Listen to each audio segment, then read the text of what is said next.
चौक police station विस्तार में प्रभु नगर नाम का एरिया है, जहाँ पर एक व्यक्ति कल्पेश जीवन भाई पारधी नाम का, जो अपने घर के बाहर कॉलोनी के गेट के पास बेंच पर बैठा था, तो एकदम से लगभग 11 बजे के आसपास एक मोटरसाइकिल पर 3 अजान्य व्यक्ति आते हैं, जो उस पर सडनली प्रहार करना शुरू करते हैं। और उसमें से एक व्यक्ति चाकू का उपयोग करके उसके कमर के भाग और कमर से नीचे के हिस्से में चाकू से प्रहार करता है, जिसके कारण थोड़ी देर बाद उस व्यक्ति की मौत हो जाती है। जैसे ही सूचनाएं लोकल पुलिस स्टेशन को मिलती है, वो तुरंत ही अपनी सर्वेलेंस टीम और साथ ही साथ जोन की एलसीबी टीम, जितने भी आसपास के सीसीटीवी कैमरा हैं उनके एनालिसिस करके अपने ह्यूमन और टेक्निकल एनालिसिस के बेसिस पे तीनों जो अजान्य पुरुष हैं उनकी खोज करना शुरू करती है और कुछ ही घंटे में तीनों जो आरोपी हैं उनको पकड़ लेती है।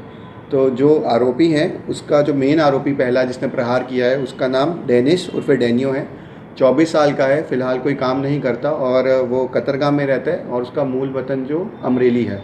दूसरा जो आरोपी है उसका नाम भगीरथ है, 22 साल का, और वो हीरा मजदूरी का काम करता है और वेद रोड का रहने वाला है और मूल वतन उसका गिर सोमनाथ है। और तीसरा आरोपी सुरेश बावलिया, 23 साल का, हीरा मजदूरी का काम करता है और कतरगाम में ही रहता है और उसका मूल वतन बोटाल है।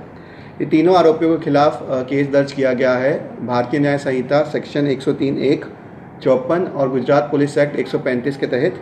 और इन्वेस्टिगेशन के दौरान हमें पता लगा कि ये जो बनाव हुआ है उसका कारण ये है कि जो तीनों आरोपी हैं, उसका कुछ समय पहले जो मरण जनार है उसके साथ बोलाचाली और झगड़ा हुआ था, उसी का बदला लेने के लिए अपनी पर्सनल रिवेंज के बेसिस पे उन्होंने ये प्लान किया और उस पर अटैक किया था। और जो हमारे तीनों आरोपी हैं, वो डेनिस, उसके ऊपर 16 गुना हैं पहले, जिसमें से मेजर प्रॉपर्टी ऑफेंसेस हैं और उसके ऊपर 3 बार पासा भी और 1 बार तड़ीपार की कार्रवाई कर दी गई है। दूसरा आरोपी भगीरथ, उसके ऊपर 7 पुराने गुनाह हैं, अगेन प्रॉपर्टी ऑफेंसेस, और उसके ऊपर भी 2 बार पासा की कार्रवाई की गई है। और जो तीसरा आरोपी सुरेश, उसका कोई क्रिमिनल रिकॉर्ड नहीं है। फिलहाल इन्वेस्टिगेशन जारी है और जो भी आरोपी से हमें सूचना मिलेगी वो हम मीडिया को प्रोवाइड करवा देंगे। जी सर, ये आरोपी सूरत छोड़ के भागने का प्रयास कर रहे थे?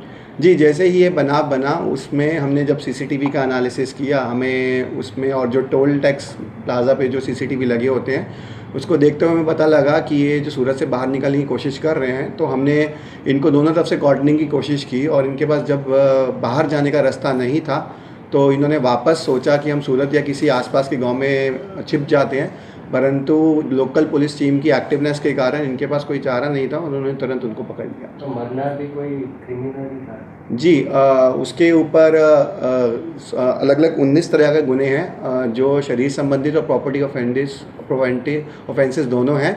आखिरी गुना जो था वो 2024 का था और वो फ़िलहाल हीरा मजदूरी का ही काम करता था और रिसेंट टाइम में उसकी कोई क्रिमिनल एक्टिविटी नहीं थी, लेकिन पुराने समय में उसके ऊपर भी गुना दर्ज किए गए हैं। जी सर, दोनों शातिर गुनहगार थे, किस कारण से उनकी बहस हुई थी?